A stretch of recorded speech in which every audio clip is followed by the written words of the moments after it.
সম্মানিত দর্শক, আসসালামু আলাইকুম। অনেক চেষ্টা করেও বিএনপির হাইকমান্ড শেষ পর্যন্ত মনোনয়ন নিয়ে দলের ভিতর সৃষ্ট অস্থিরতা নিরসন করতে পারলেন না। বিএনপির পক্ষ থেকে যখন প্রাথমিকভাবে 237টি আসনে প্রার্থী তালিকা ঘোষণা করা হয়, তার আগে দলের শীর্ষ কাণ্ডারি এবং ভারপ্রাপ্ত চেয়ারম্যান জনাব তারেক রহমান দলের বৃহত্তার স্বার্থে মনোনয়ন নিয়ে যাতে কোনো প্রকার বিশৃঙ্খলা তৈরি না হয় সে ব্যাপারে তিনি দলীয় নেতাকর্মীদের সহায়তা কামনা করেছিলেন। স্বাভাবিকভাবে সকলের ধারণা ছিল মনোনয়ন নিয়ে সম্ভবত এবার বিএনপিতে কোনো ধরনের কোন্দল নাও হতে পারে। দলীয় নেতাকর্মীদের অভিযোগ, বিএনপি যেহেতু দীর্ঘদিন পর জাতীয় সংসদ নির্বাচনে অংশগ্রহণ করতে যাচ্ছে, স্বাভাবিকভাবেই তাদের প্রত্যাশা ছিল দলের ত্যাগী এবং যোগ্য নেতাকর্মীরাই প্রাধান্য পাবেন। দলীয় হাইকমান্ডকে তারা সে বিষয়টি জানিয়েও আসছিলেন। বিশেষ করে এবার মনোনয়ন দেওয়ার ক্ষেত্রে দলের ভারপ্রাপ্ত চেয়ারম্যান জনাব তারেক রহমানের যেহেতু একচ্ছত্র আধিপত্য ছিল, সেজন্যেই তাদের প্রত্যাশাটি ছিল এবার অনেক বেশি। কিন্তু যখন 237টি আসনে প্রাথমিকভাবে তালিকা ঘোষণা করা হলো, তা দেখে তারা হতাশ হয়ে যান। কারণ তারা যা প্রত্যাশা করেছিলেন দলীয় মনোনয়ন দেওয়ার ক্ষেত্রে তেমনটি ঘটেনি। বরং দেখা গেছে অনেক আসনেই অতীতের মতো ঘটনাই ঘটেছে। কোনো কোনো আসনে এমন অনেককেই মনোনয়ন দেওয়া হয়েছে দুঃসময়ে দলের জন্য যাদের ন্যূনতম কোনো অবদান ছিল না। মনোনয়ন প্রাপ্তদের মধ্যে এমন অনেকেই আছেন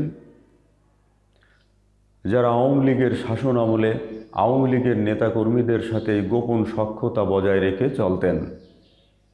তাদের ব্যবসা বাণিজ্য এবং দৈনন্দিন কর্মকাণ্ডে কোনো ব্যাঘাত ঘটেনি। আওয়ামী লীগের নেতাকর্মীদের সাথে সখ্যতা রাখার কারণে তাদের কোনো হামলা এবং মামলার শিকার হতে হয়নি, যেতে হয়নি কারাগারেও।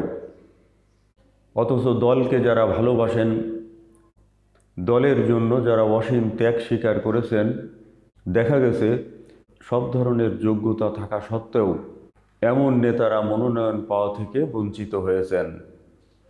শুধু কি তাই, দলের যখন দুর্দিন, দলের নেতাকর্মীরা যখন বাড়ি থাকতে পারেননি, অর্থের অভাবে বাজার করে পরিবার পরিজনকে খাওয়াতে পারেননি, অথচ দলের দুঃসময়ে শুধু এলাকা নয়, দেশ ছেড়ে বিদেশে পাড়ি দিয়ে আরামায়েশে থেকেছেন, এমন কাউকে কাউকে ডেকে এনে প্রার্থী করা হয়েছে।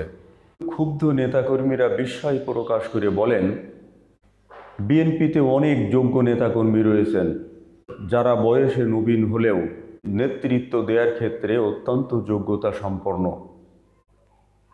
কিন্তু দলীয় মনোনয়ন দেওয়ার ক্ষেত্রে দেখা গেছে সেই সমস্ত নেতাদের বাদ দিয়ে দলীয় হাইকমান্ড এমন কাউকে কাউকে মনোনয়ন দিয়েছেন যাদের বয়স 80 থেকে 90 বছর পর্যন্ত, যাদের দীর্ঘদিন ধরে দলীয় কর্মকাণ্ডে কোনো অবদান নেই। এমন কেউ কেউ আছেন যারা নিজেরা চলাফেরা পর্যন্ত করতে পারেন না। এই ধরনের ব্যক্তিরা যখন দলীয় মনোনয়ন পান, তখন স্বাভাবিকভাবেই তাদের মনে নানা প্রশ্নের সৃষ্টি হয়। সত্যি সত্যিই কি দলীয় হাইকমান্ড সঠিক জরিপের ফলাফলেই তাদের মনোনয়ন দিয়েছে, নাকি এই সিলেকশনের নেপথ্যে আছে অন্য কোনো কাহিনী?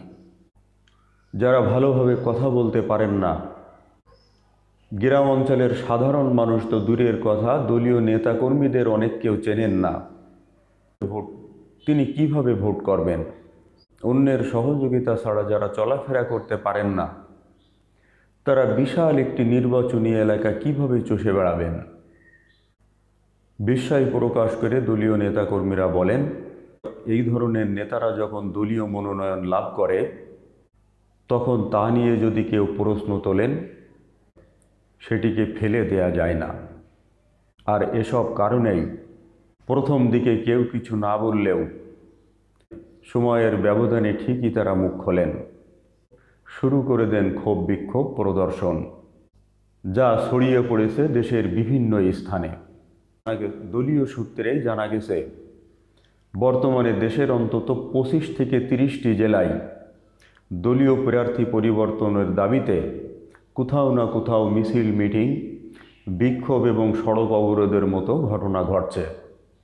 স্বাভাবিকভাবেই বিএনপির হাইকমান্ডও বিচলিত হয়ে পড়তে বাধ্য হয়েছে। এখন তারা ভাবছেন কিভাবে এই ক্ষোভ বিক্ষোভ প্রশমন করা যায় তা নিয়ে।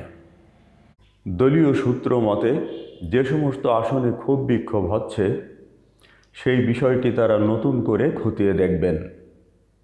এমনকি এ সমস্ত আসনে নতুন করে জরিপও পরিচালনা করা হতে পারে।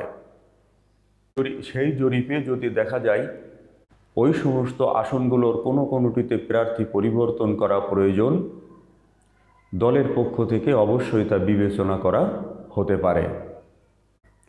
আর তেমনটি যদি হয় তাহলে ধরেই নেওয়া যায় যে প্রথম ধাপে যারা মনোনয়ন পেয়েছেন তাদের মধ্যে কেউ কেউ বাদও পড়তে পারেন। এখন দেখা যাক সেই জরিপটি কবে নাগাদ পরিচালিত হয় এবং দলীয় হাইকমান্ড কী সিদ্ধান্ত নেন। সম্মানিত দর্শক, দেখা যাক শেষ পর্যন্ত কি হয়।